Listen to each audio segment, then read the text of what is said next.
Good evening and thank you for joining us for KREM 2 News at 6. I'm Mark Hanrahan. Welcome everyone, I'm Whitney Ward. Thousands of Spokane residents are still facing several more days without power after yesterday's historic windstorm. Tonight, overnight lows are set to dip below freezing, which could actually make it a lot harder for people to stay warm. Our Casey Decker joins us live on the South Hill tonight with an update on how crews are responding and what resources might be available to people who need them. Well, the neighborhood we are in right now is starting to see some homes and some streetlights regain their power. But according to that Avista outage map, still more than 300 customers without electricity right now. And that same site says they may not get it back until Sunday night. It's a similar scene that we're seeing throughout the region. Avista told us this morning they do have more crews out working on transformers and on lines, but debris and difficult terrain still pose a lot of challenges. Before they can actually begin restoring power, they have to assess the scene and make sure things are safe for their workers. Today they said they'll actually bring in helicopters to help with that. For many folks, it'll even be a little while before they get an accurate estimate for when they'll get their power back. Now, you might remember during the 2015 storm, shelters were set up to help people stay warm or to power up their devices. But because of COVID, the city and the Red Cross say they aren't able to set up such shelters again this time. Of course, this year we don't have the ability to have our libraries as either gathering spots or charging stations. They're not open to the public right now due to the pandemic. And the lack of ability to gather. Congregate sheltering, which is what we call it, is not the best option right now. And so we're working with folks on an individual basis and meeting their needs as best we can.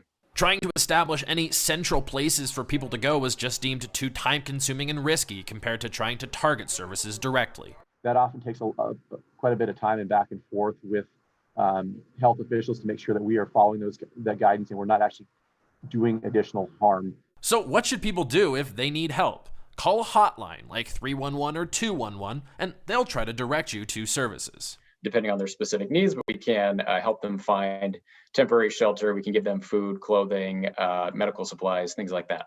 Priority is going to people whose homes were severely damaged, especially if they're now uninhabitable, and to those with urgent medical needs. Now, one possible bright side, this windstorm compared to 2015 didn't last quite as long.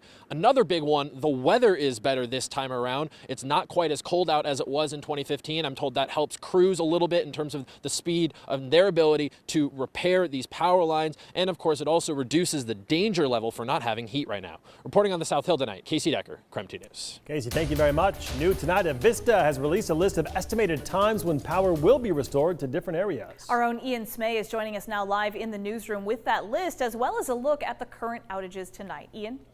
That's right, Whitney and Mark. Avista released that list of estimated restoration times just after 3:30 this afternoon. But one important thing to keep in mind, these estimated times are not for specific customers and may differ person to person. The times are listed by area, and we have that list for you right now. Let's start with here in Spokane. Avista says there are more than 21,000 people without power, and the estimated restoration time is Sunday at 6 p.m. The next biggest area, Coeur d'Alene, has an estimated restoration time of Saturday at 10 p.m. Those further north in Sandpoint should see the power back on by 3 p.m. tomorrow. But the other big area without power is Kellogg. Avista says more than 10,000 people are without power there, and there is currently no estimated restoration time.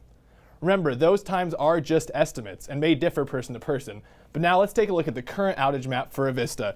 If you see, it still goes up near the Canadian border and comes down, but it almost all ends by or about Spokane, not much further south other than over here in North Idaho. And right now, about 31,500 people on Avista's grid are still without power. About 13,000 of those are in that Spokane metro area, with about 10,500, maybe a little more, over in Coeur d'Alene. But now let's take a look at the Kootenai Electric Cooperative map. Now, if we take a look at that, you will see that as we get that loaded up here, that goes all the way down south to Plummer, all the way up to Lake Pend Oreille again. One thing to note, not quite as bad as last night, Lake Coeur d'Alene. This was a lot more red, a lot more people on the lake without power, but that's gotten a little better. Hayden Lake still's got some widespread outages, but again, another better area. Hayden Lake up to Lake Pend Oreille. This was basically all red and you couldn't see any map last night, but that has started to get better. Also, the Spirit Lake area also seeing some outages still, and right now they're sitting at about 7,000 people without power. And finally, let's take a look at the Inland Power and Light map. Now their outages, again, based mostly in the Spokane County area. They have one customer out in rural Lincoln County and a few down here in Whitman. But again, most of their outages Spokane County and up a little bit in Bonner County, and they have about 3,500 people still without power as of this hour. Now, one company, Vera Power and Light, has said that all customers now have their lights back on. To keep up with the latest updates on these power outages in the inland Northwest, or to see the full list of estimated restoration times for Avista customers, go to KREM.com or text outages to 509-448-2000. Mark, Whitney, back to you. Ian, thank you very much. Well, this just in from Medical Lake School District. School is canceled tomorrow because so many families within the district still don't have power and no internet. The district hoped power would be restored by tonight, but many in that community are not scheduled to have power returned until Sunday. But because Monday is Martin Luther King Jr. Day, kids in Medical Lake actually won't be going back to class until next Tuesday, the 19th. The city of Spokane will provide free disposal of trees and tree limbs that came down during the storm. Tree debris from the storm can be placed in green yard waste carts for pickup on customers' normal garbage collection starting next week. Debris must be contained in the carts for this special service. Debris outside the carts will not be collected. Branches must be smaller than 3 inches in diameter and fit within the cart. Free disposal also will be available at the Waste to Energy facility on Geiger Boulevard starting Friday, January 15th and running through Saturday, January 30th.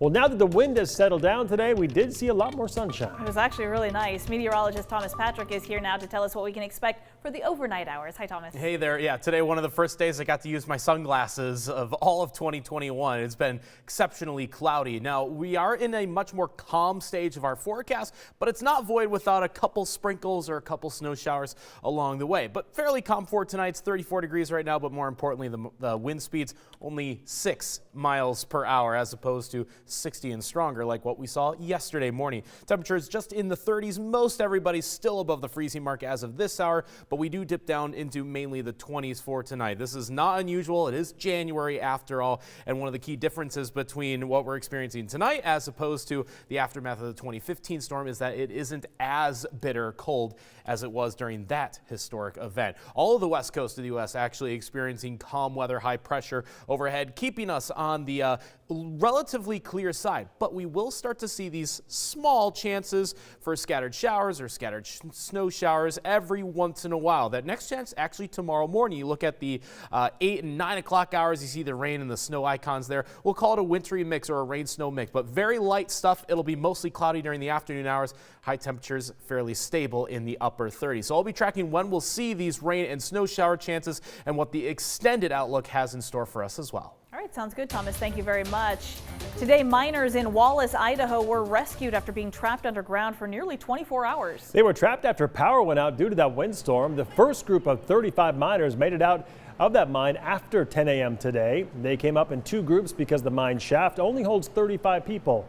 We still don't know exactly how many people were trapped, but we are told the miners were never in danger and did always have access to fresh air, food, and water. Glad they're out safe.